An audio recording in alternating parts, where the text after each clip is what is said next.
Saatlerce indirdiğiniz WinRAR dosyasının şifresini hiçbir yerde bulamadığınız oldu mu? İnternette tek tıkla şifre kırdığını iddia eden yüzlerce program var. Peki bunlar gerçekten çalışıyor mu? Yoksa hepsi birer tuzak mı? Peki böyle bir durumda dosyayı silmeli miyiz? Yoksa gerçekten işe yarayan bir çözüm var mı? Bu videonun sonunda bu sorunun cevabını net bir şekilde öğrenmiş olacaksınız. Bugün bu programları birlikte test edeceğiz. Nasıl çalıştığını inceleyeceğiz ve gerçekten WinRAR şifresini kırıp kırmadıklarını göreceğiz. Hadi başlayalım. Örnek olarak bir dosyayı WinRAR'ladım ve buna bir şifre oluşturdum. Bunu aşmak için eğer Windows kullanıyorsanız Kraken uygulamasını, Linux kullanıyor isek John the Ripper uygulamasını kullanacağız. Ama ben Windows kullanacağımdan dolayı Kraken uygulamasını inceleyeceğiz. Bunun için Google'a Kraken WinRAR yazıyorum ve ilk sayfadaki indirme bağlantısına tıklayıp programın kurulum dosyasını indiriyorum. Kurulumu başlattığımda masa üstüne bazı dosyalar çıkartıyor. İşin garip tarafı bu klasörde sadece 2 dosya ve 1 exe var. Ama aslında bütün olay bu 2 dosyada gizli. Ama bir dakika, bu 2 dosyanın ne işe yaradığını anlatmadan önce size bir soru sorayım. Bu tarz programların WinRAR şifresini gerçekten nasıl kırdığını biliyor musunuz? Çünkü burada büyük bir yanlış anlaşılma var. Aslında ortada şifre kırmak gibi bir yöntem yok. Buradaki yöntemin adı Brute Force. Brute Force yöntemi bütün şifre kombinasyonlarını tek tek dener, şifre ne kadar uzun ise o kadar geç süreyle çözer. Bunu yaparken işlemcinin gücünü kullanır, yani işlemciniz ve hesabınız ne kadar iyi ise şifre o kadar hızlı çözülür.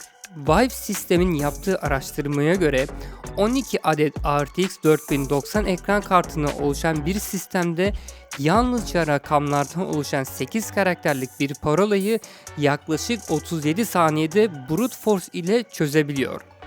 Bakalım biz kendi şifremizi kaç dakika içerisinde çözebileceğiz?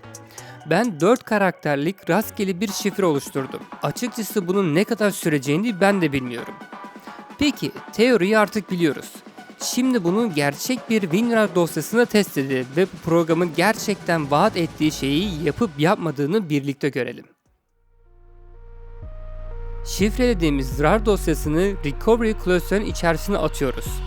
Sonrasında Kraken exe açıyoruz ve bize CMD ekranı karşılıyor. İlk uyarıya Y deyip devam ediyoruz. Ardından Start New, Compress Files, Brute Force seçtikten sonra karakterlerin tahmini nasıl olduğunu biliyorsak onu seçiyoruz. Eğer bilmiyorsak 9 Custom diyebiliriz. Ama bu arama işlemi bir hayli uzatır.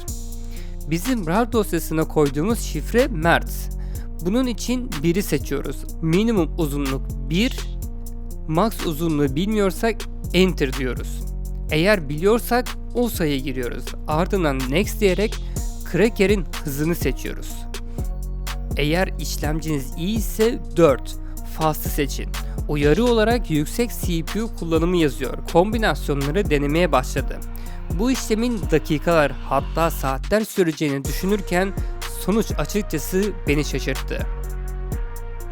Şifreyi bulma süresi tamı tamına 12 dakikayı buldu. Ayrıca şifreyi direkt CMD ekranı yazmasının haricinde klasör içerisinde Recovery Passport metninin dosyasına da yazdı. Artık saatlerce indirdiğiniz WinRAR dosyasının şifresini bulamadığınız için hemen silmek zorunda değilsiniz. Bu videoda bu tarz programların nasıl çalıştığını ve arkasındaki mantığı birlikte inceledik. Daha fazla siber güvenlik ve analiz videoları için videoyu beğenmeyi ve kanala abone olmayı unutmayın. Bir sonraki videoda görüşmek üzere.